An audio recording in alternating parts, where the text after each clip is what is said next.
Yeah, first team, bitch.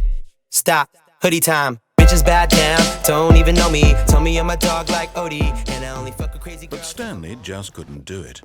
He considered the possibility of facing his boss. Admitting he had left his post during work hours, he might be fired for that. And in such a competitive economy, why had he taken that risk? All because he believed everyone had vanished? His boss would think he was crazy.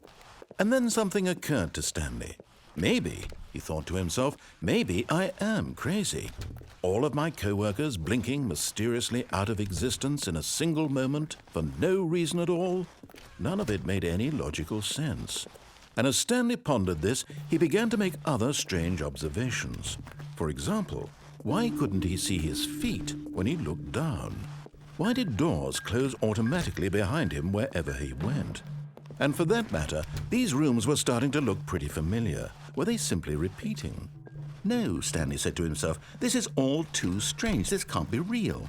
And at last, he came to the conclusion that had been on the tip of his tongue. He just hadn't found the words for it.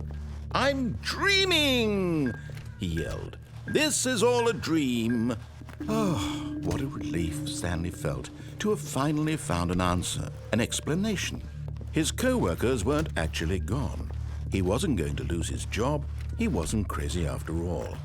And he thought to himself, I suppose I'll wake up soon. I'll have to go back to my boring real-life job pushing buttons. I may as well enjoy this while I'm still lucid. So he imagined himself flying and began to gently float above the ground. Then he imagined himself soaring through space on a magical starfield, and it too appeared. It was so much fun, and Stanley marveled that he had still not woken up. How was he remaining so lucid? And then perhaps the strangest question of them all entered Stanley's head. One he was amazed he hadn't asked himself sooner. Why is there a voice in my head dictating everything that I'm doing and thinking? Now the voice was describing itself being considered by Stanley, who found it particularly strange.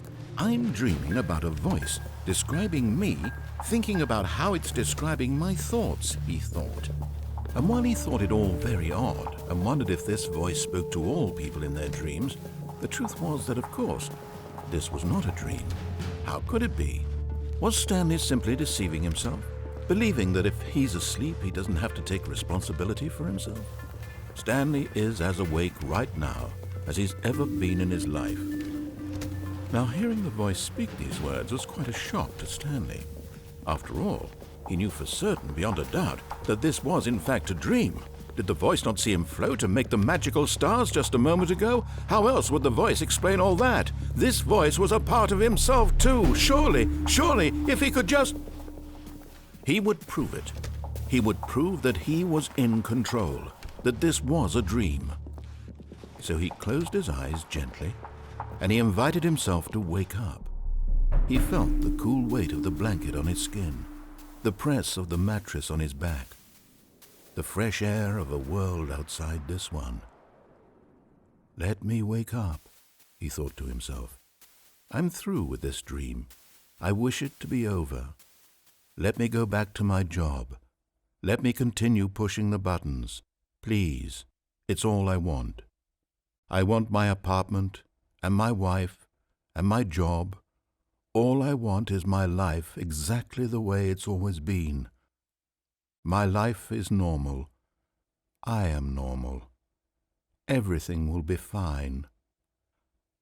I am okay.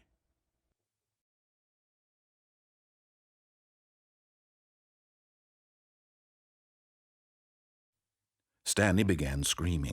Please, someone, wake me up. My name is Stanley. I have a boss. I have an office. I am real. Please, just someone tell me I am real. I must be real. I must be. Can anyone hear my voice? Who am I? Who am I? And everything went black.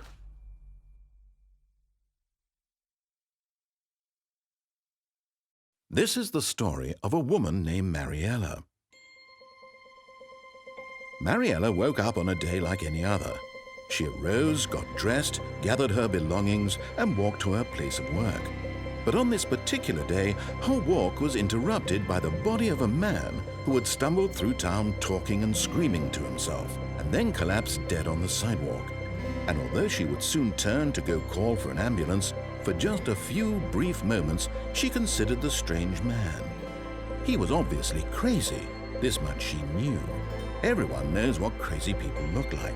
And in that moment, she thought to herself how lucky she was to be normal. I am sane. I am in control of my mind. I know what is real and what isn't.